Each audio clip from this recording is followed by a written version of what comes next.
Hey Rockstar, Steve aka Void here. Welcome to another episode of Riff Starter, where I help you play your favorite riffs from day one by removing the annoying speed bumps and roadblocks that slow you down. So all the techniques and strategies from the show can be found in my best-selling book, Practice Less, Play More. You can get that at playsongsfaster.com. Cool. So welcome to today's episode. Welcome Surinder. Welcome Christopher. Awesome. Welcome guys. Say hi in the chat if you are if you're watching live, and also if you're watching the replay. Love hearing from you.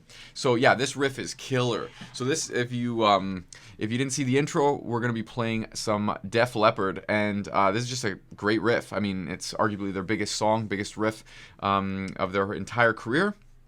And definitely one of the best riffs ever. So this riff can be a little bit, I don't want to say it's a difficult riff. It just could be a little challenging getting some of the details right. And so if you tried this riff and you're not able to play it and you're struggling with it, then it might be because you're looking at the details first. And as you know, in our play from day one methodology here, we basically want to, and sorry, I've got this phone here on not on silent. So if you with play from day one, instead of trying to match your current skill level to the level of the riff, what we want to do instead is we want to match the riff to your current skill level, and that's how you play from day one. So what I'm going to do is I'm going to show you first how a lot of guitar players will approach a riff like this. So if you have the tab, then they'll just go for it from left to right. So they're basically going to go from left to right. You just start here and you just keep going and going and going, and you see each instruction. So 4, so we have here, and then we have a pick and then a pull off. Okay. Alright, and then we have another note here. And see, another thing is, if you understand how to read this part here, this is called staccato, so this means it's a short note, and then you play the next one, and then this one has a palm mute, so you're going like,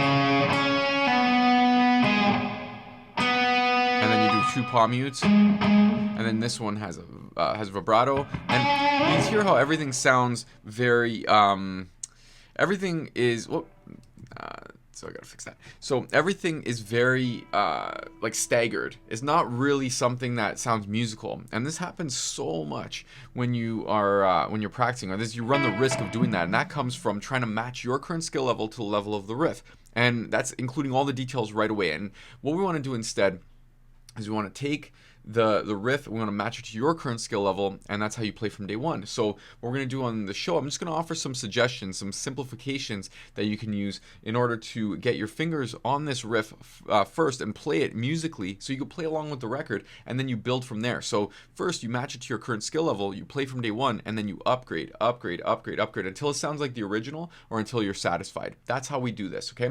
So what we're going to do is we're going to start with I think that subtraction's the best bet here. Instead of playing all of the notes, like if we look at all of them,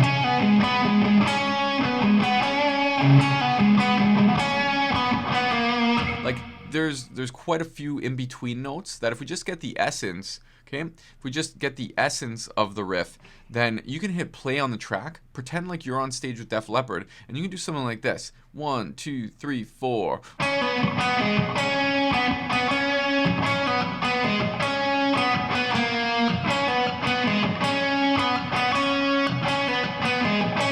I'd argue that that's going to be easier, and you're going to be able to play that up to speed a lot faster than if you were going to have the one that has all the details. Now, you might be thinking like, Steve, but I want to play the one that has all the details. Yep, for sure. But first, play that, which will, let's say, take 5 or 10 minutes, and then you build off of the success, and you start to color in the picture. So, like, you could probably play this one a lot faster.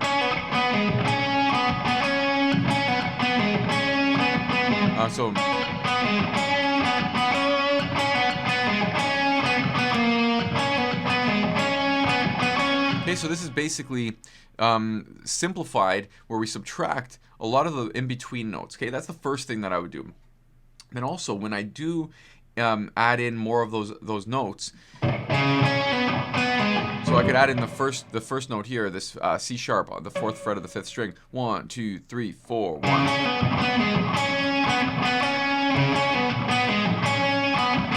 First of all, anybody who knows rock music, you play that for them, they're going to know it's Pour Some Sugar on Me. Like, you don't have to have all the in-between stuff in there, okay? So the subtraction, just bring it right down to the essence first, is really going to save you a lot of time. So instead of going like this right from the beginning, or even adding some pinch harmonics, Like all that stuff, that's great, and that's going to be good as step 3 or 4. But as step 1, we want to have the essence of it.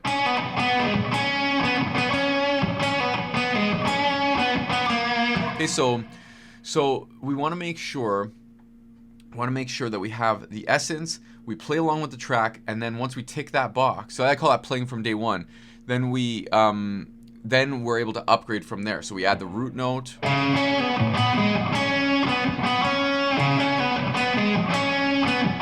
Stuff like that. And then we could start adding some of the more like other in between notes, like so maybe we add this one here.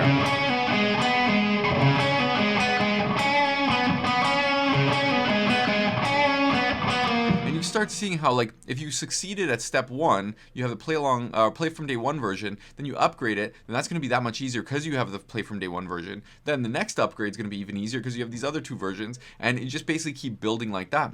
And then so by the time you get to stuff like the little palm mutes, like I wouldn't do the palm mute first. I'd go. This note can start without the palm mute, and you start like that, and then once you are able to do that, then you add those details, because all those extra little details, those all require energy, and it's not about if you play the part. Like if you really love the riff and you want to play it, then it's more about like when you play it. It's like what step do I play it on? And too many guitar players play it right from the first time they try it, right from the tab. They're going left to right, and it ends up just sounding like this, like.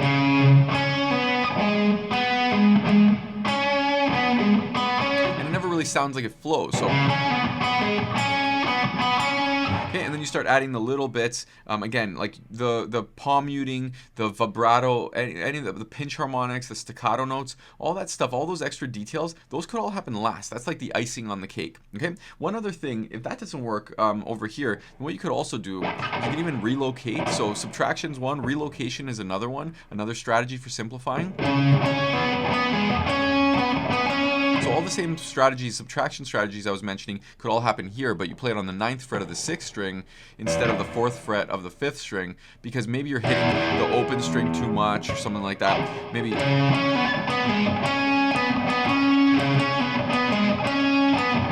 it's all the same thing, but you just shift it all up to the 9th fret. So just a couple of ideas there to play this riff, which is a really, really fun riff to play. I highly recommend that you play it.